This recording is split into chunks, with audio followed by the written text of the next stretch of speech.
Land Rover created the Range Rover Sport for socially mobile off-road fanatics who find the big Range Rover a bit too reserved. Range Rover Sport's shortened wheelbase trades interior space for better handling and improved stability, but make no mistake, the Sport name tag does not mean off-road ability takes a backseat to performance. Designed to do battle with the likes of the BMW X5, Porsche Cayenne, and Infiniti FX, the Range Rover Sport more than holds its own in the high-end luxury arena and bests most of its competitors with unparalleled off-road abilities. Hello and welcome to our comprehensive Kelley Blue Book review of the Land Rover Range Rover Sport.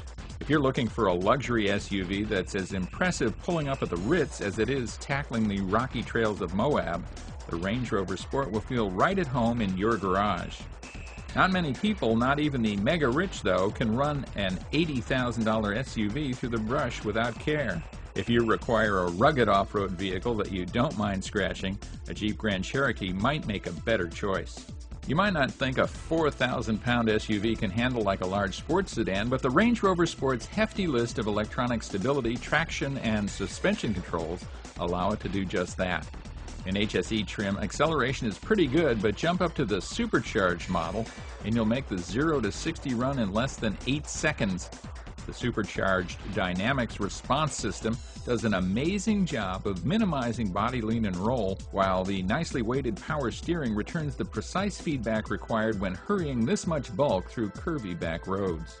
The Sport's on-road abilities are equally matched off-road, where even wearing performance tires, our model was able to climb the steepest terrain with all the ease of coasting up a cobblestone driveway.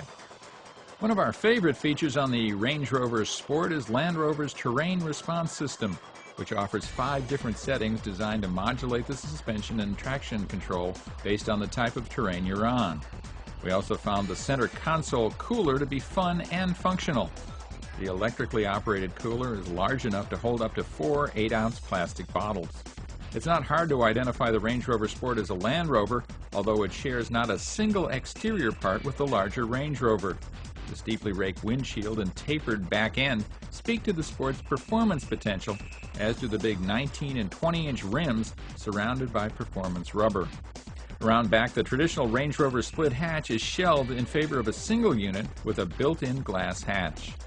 The Range Rover Sport does not get the same high-end interior as its namesake, relying instead on a simplified dash design that sits up high to create a more sedan-like driving position. The center console is unusually wide and the entire cabin is littered in tiny switches and buttons that can be hard to read. We found the front seats a bit snug, but definitely supportive on long drives.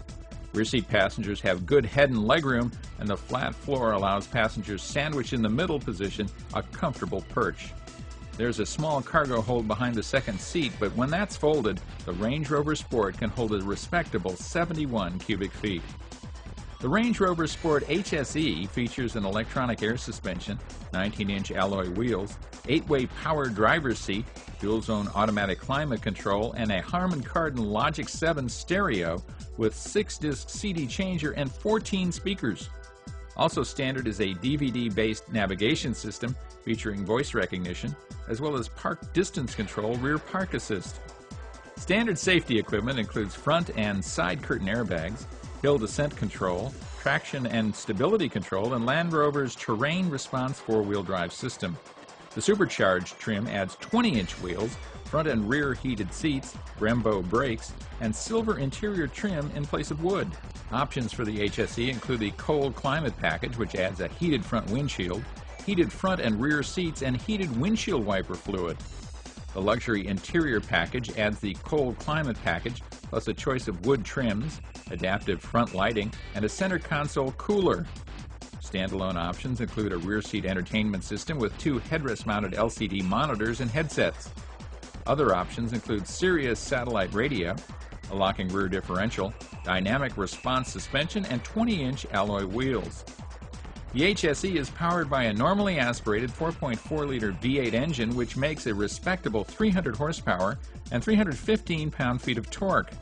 For those who prefer a faster driving experience, we recommend a move to the supercharged trim, which employs a supercharged 4.2-liter V8, good for 390 horsepower and 410 pound-feet of torque. Both engines are teamed to a smooth-shifting 6-speed ZF transmission, which routes the engine's power to a center differential and then out to all four wheels. Despite the power difference, fuel economy figures for both engines are identical and equally poor, getting just over 10 miles per gallon in the city and high teens on the highway. The Range Rover Sport has a manufacturer's suggested retail price starting at just under $60,000 and when fully loaded tops out around $70,000. The more powerful supercharged Range Rover Sport is priced closer to $72,000 and tops out around $80,000 when fully equipped. Similarly priced competitors include the Porsche Cayenne, ranging from about $45,000 up to a high of over $100,000, the Infiniti FX, which ranges from $40,000 to a high of about $70,000, and the BMW X5. That starts around $50,000 and tops out near $80,000. To see what consumers are paying for their Range Rover Sports right now, we suggest you check the New Car Blue Book value page. As for resale, the Range Rover Sport holds value on par with the Cayenne and FX, but well below the 5-year values of the BMW X5. And that's our comprehensive Kelley Blue Book review of the Land Rover Range Rover Sport.